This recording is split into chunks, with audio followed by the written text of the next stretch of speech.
तेलंगाना में हमने एक क्रांतिकारी कदम उठाया, जाति जनगणना।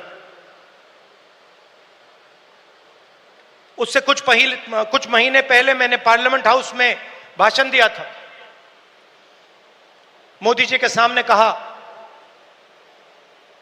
कि मोदी जी आप जाति जनगणना कराइए, देश को मालूम होना चाहिए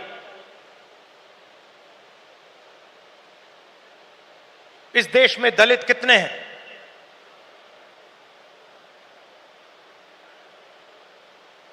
पिछड़ा वर्ग कितना है,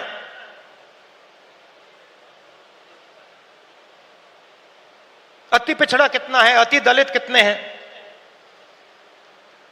आदिवासी कितने हैं, माइनॉरिटीज कितने हैं, गरीब जनरल कास्ट के कितने लोग हैं।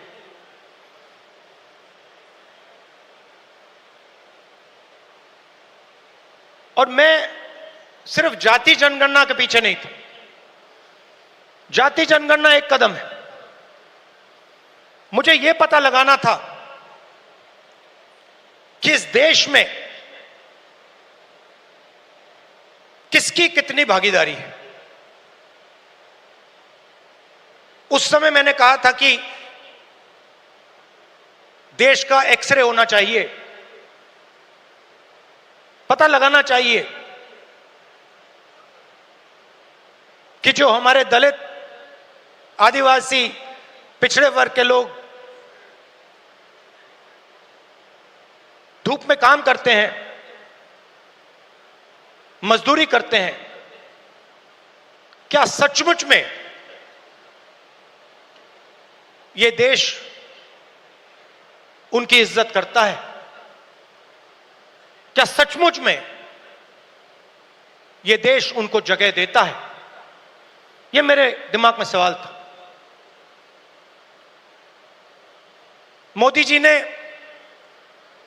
आरएसएस ने साफ कह दिया हम जाति जनगणना नहीं करेंगे, हम जानना नहीं चाहते हैं, हम समझना नहीं चाहते हैं, हम लोगों को बताना नहीं चाहते हैं कि इस देश में दलितों को, आदिवासियों को, पिछड़ों को, गरीब जनरल कास्ट को, माइनॉरिटीज को कितनी भागीदारी मिलती है, हम छुपाना चाहते हैं। और वहां मैंने सामने बोल दिया कि आप छुपाइए जितना छुपाना है। लोकसभा में, राज्यसभा में हम कानून पास करेंगे, आपके बिल्कुल सामने कानून पास करेंगे, जाति जनगणना यहीं से निकालेंगे। तेलंगाना में किया और आप हैरान हो जाओगे, रेवंत रेड्डी जी ने बोला मगर डिटेल में नहीं गए। और मैं जानता हूं कि जो तेलंगाना की हालत है वो इस देश के हर प्रदेश की हालत है।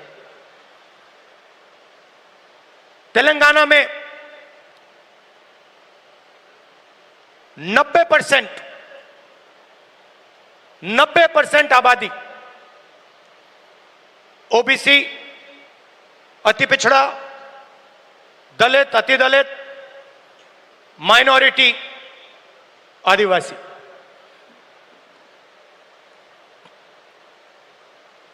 तेलंगाना का कॉर्पोरेट सेक्टर देखिए,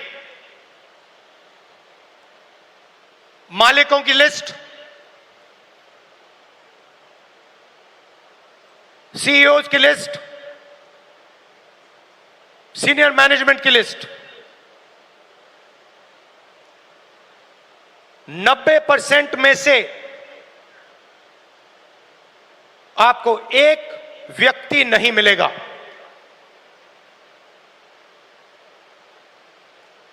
नब्बे % की भागीदारी तेलंगाना के कॉर्पोरेट सेक्टर में है ही नहीं।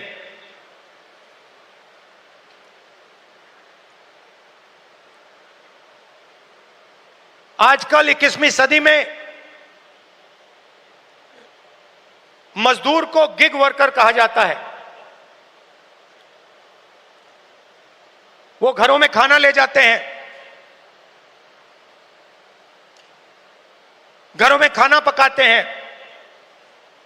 पिज्जा ले जाते हैं, अमेज़न की डिलीवरी ले जाते हैं, धूप में ले जाते हैं, सड़क पे मरते हैं। तेलंगाना में उनकी लिस्ट निकाली, सारे के सारे या ओबीसी या दलित या आदिवासी। अब तेलंगाना में जाति जनगणना ने एक बिल्कुल नया औजार दिया है। तेलंगाना में हम सचमुच में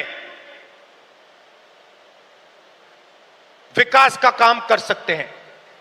तेलंगाना में हम पिन पॉइंट एक्यूरेसी के साथ भागीदारी के बारे में हर सेक्टर में आपको बता सकते हैं। और मैं खुश हुआ कि जाति जनगणना होने के एकदम बाद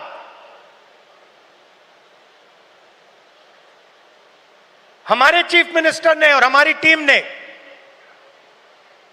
ओबीसी रिजर्वेशन को 42% तक पहुंचा दिया है।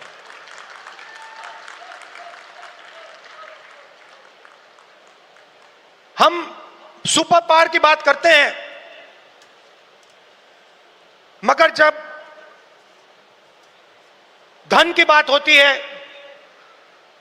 भागीदारी की बात होती है, कॉर्पोरेट इंडिया की बात होती है,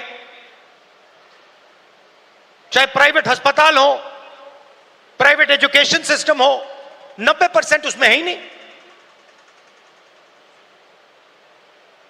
मोदी जी 24 घंटा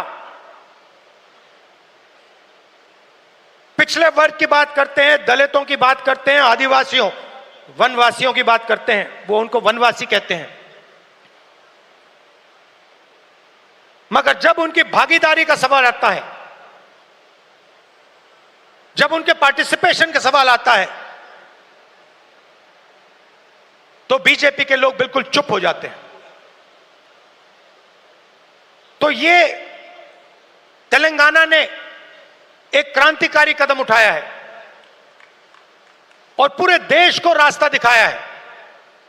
और मैं फिर से दोहरा के कह रहा हूं, इस स्टेज से आप सब के साथ कह रहा हूं कि 50% की जो दीवार है, इसको हम पूरे देश में तोड़ के परे कर देंगे। और जो शुरुआत हमने तेलंगाना में की है,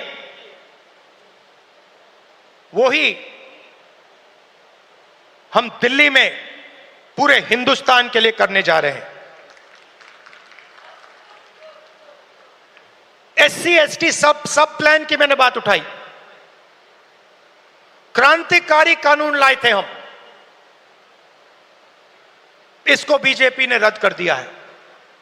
एक के बाद एक हिंदुस्तान की सारी संस्थाओं पर यह आक्रमण कर रहे हैं। जहां भी आपको पहले दलितों को, पिछड़ों को, आदिवासियों को, गरीब जनरल कास्ट को जहां भी पहले जगह मिलती थी, वो सारे के सारे दरवाजे एक के बाद एक बंद कर रहे हैं।